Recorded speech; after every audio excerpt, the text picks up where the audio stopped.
Assalamualaikum warahmatullahi wabarakatuh. Perkenalkan, saya Dinda Putri Namira dengan NIM 1704030006. Kali ini saya akan mempresentasikan tugas saya mengenai saham dan obligasi mata kuliah manajemen keuangan. Apa itu saham? Saham adalah surat yang menjadi bukti seorang memiliki bagian modal suatu perusahaan. Sebagai contoh, jika perusahaan menerbitkan 1000 lembar saham dan seseorang memiliki 200 lembar saham di perusahaan tersebut, maka orang tersebut sebenarnya memiliki 20% kepemilikan aset di perusahaan tersebut. Lalu ada jenis-jenis saham, terdapat dua jenis. Yang pertama itu ada saham biasa atau common stock dan saham preferen atau preferred stock. Saham biasa pada umumnya memberikan hak atas pemilikan saham untuk memberikan suara pada suatu pengambilan keputusan. Dan saham preferen pada umumnya tidak memberikan hak kepada pemegang saham untuk memberikan suara saat pengambilan keputusan. Namun pemegang saham mendapatkan prioritas yang lebih tinggi terhadap aset dan penghasilan. Keuntungan dari saham terdapat dua jenis, yaitu capital gain dan dividen. Capital gain merupakan selisih antara harga beli dan harga jual.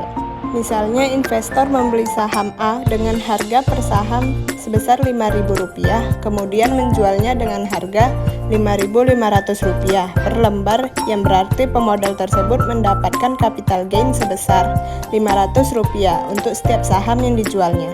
Lalu dividen merupakan pembagian keuntungan yang diberikan perusahaan yang berasal dari keuntungan yang dihasilkan perusahaan. Jika seorang pemodal ingin mendapatkan dividen, maka pemodal tersebut harus memegang saham tersebut dalam kurun waktu yang relatif lama, yaitu hingga kepemilikan saham tersebut berada dalam periode di mana diakui sebagai pemegang saham yang berhak mendapatkan dividen. Lalu ada resiko saham. Yang pertama itu capital loss, merupakan kebalikan dari capital gain, yaitu suatu kondisi di mana investor menjual saham lebih rendah dari harga beli. Misalnya saham PTA yang dibeli dengan harga Rp5.000 per lembar saham, kemudian harga saham tersebut terus mengalami penurunan hingga mencapai Rp4.000 per lembar. Kemudian investor tersebut menjual saham pada harga Rp4.000 sehingga mengalami kerugian sebesar Rp1.000 per lembar. Lalu ada risiko likuiditas. Perusahaan yang sahamnya dimiliki dinyatakan bangkrut oleh pengadilan atau perusahaan tersebut dibubarkan. Dalam hal ini, hak klaim dari pemegang saham terdapat prioritas terakhir setelah seluruh kewajiban perusahaan dapat dilunasi.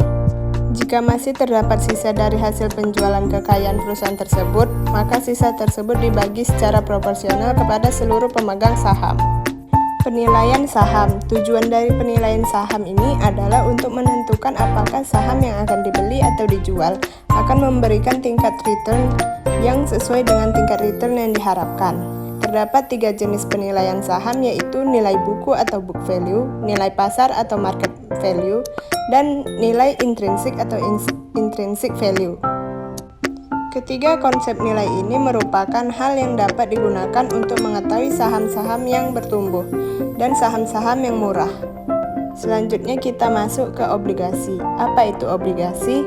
Singkat kata, obligasi adalah surat utang yang bisa dibeli dan pembeli akan mendapat keuntungan berupa bunga nantinya. Di Indonesia, tempo atau jangka waktu obligasi lamanya 1 hingga 10 tahun. Jadi obligasi termasuk dalam surat utang jangka menengah panjang. Lalu ada keuntungan berinvestasi dalam obligasi. Keuntungannya itu yang pertama berasal dari selisih harga obligasi yang diperdagangkan. Lalu aman karena keuntungan yang berupa kupon dijamin di dalam UU nomor 24 tahun 2002 atau UU nomor 19 tahun 2008. Lalu bunga obligasi lebih tinggi daripada deposito, mudah diperdagangkan dalam bursa efek dan di luar bursa. Lalu bisa menjadi agunan, misalnya surat utang negara. Lalu terdapat tiga jenis obligasi yang perlu diketahui. Yang pertama ada obligasi korporasi, merupakan surat utang yang diterbitkan oleh perusahaan milik negara atau BUMN atau perusahaan swasta. Lalu ada obligasi pemerintah, merupakan surat utang yang diterbitkan oleh pemerintah. Di Indonesia, obligasi jenis ini terbitkan setiap 1 tahun sekali dengan nama obligasi negara retail atau ORI. Pertama diterbitkan bulan Agustus 2006. Lalu ada obligasi daerah, merupakan surat utang yang diterbitkan oleh pemerintah daerah. Tujuannya untuk membantu pemerintah daerah dalam melakukan pembangunan. Terdapat 6 karakteristik obligasi. Yang pertama, obligasi punya klaim terhadap aset dan pendapatan perusahaan. Kedua, instrumen ini selalu punya nilai nominal yang tertera dalam lembar obligasi. Yang ketiga, setiap penerbit obligasi selalu disertai dengan kupon dengan tingkat suku bunga tertentu. Yang keempat, obligasi memiliki masa jatuh tempo. Ada yang jatuh temponya 5, 10, 15, bahkan 30 tahun.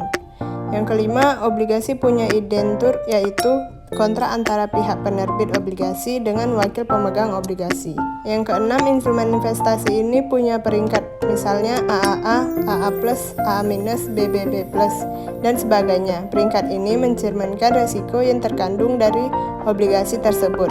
Peringkat AAA merupakan peringkat yang tertinggi, peringkat AA+, AA-, BBB+, dan seterusnya menunjukkan peringkat yang semakin rendah. Lalu harga obligasi. Harga obligasi dinyatakan dalam presentasi.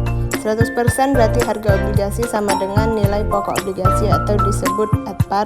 Di bawah 100% disebut at discount dan di atas 100% disebut at premium. Rumus dari harga wajar obligasi dapat dilihat pada slide, di mana YTM atau yield to maturity adalah tingkat keuntungan per tahun yang diperoleh investor obligasi yang diperoleh dengan memegang obligasi tersebut hingga jatuh tempo, dan N waktu jatuh tempo dalam tahun.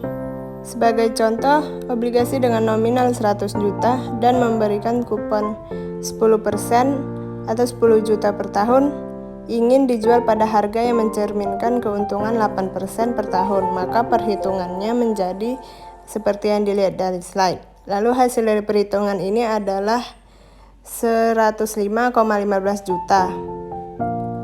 Harga tersebut biasanya dinyatakan dalam presentasi, sehingga jika Anda lihat di koran atau media tercatat 105,15.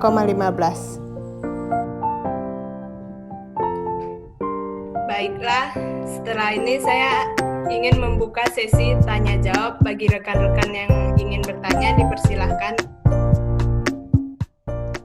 Nama saya Latifah Putri Radiansyah dengan NIM 170403019. Saya ingin bertanya, tadi saudari sudah menjelaskan tentang keuntungan dari obligasi. Yang ingin ditanyakan adalah apakah risiko terbesar dari obligasi tersebut? Terima kasih. Baik. Saya Atika Lestari Simangunsong, NIM 170403033 ingin bertanya kepada Dinda. Tadi telah menjelaskan mengenai yield to maturity dan dengan current yield, dan apa sih perbedaan antara kedua itu, serta apa bisa current yield itu dijadikan patokan untuk membeli suatu obligasi. Terima kasih. Baik, terima kasih kepada rekan-rekan yang sudah bertanya. Di sini saya ingin mencoba menjawabnya dari pertanyaan Latifah. Jadi salah satu risiko terbesar dari obligasi adalah gagal bayar. Kondisi ini terjadi karena emiten tidak mampu membayar kupon obligasi serta pokok pinjaman dana sesuai untuk kontrak, sehingga tingkat bunga yang didapatkan pun cenderung rendah.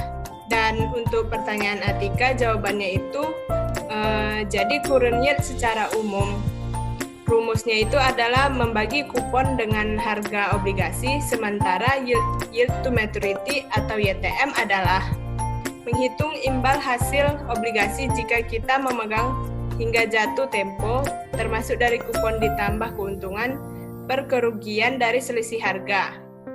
Jadi dalam investasi obligasi biasanya yang menjadi acuan itu adalah YTM. Baik, itu saja yang dapat saya jawab. Maaf jika masih terdapat banyak kesalahan. Saya tutup presentasi saya. Assalamualaikum warahmatullahi wabarakatuh.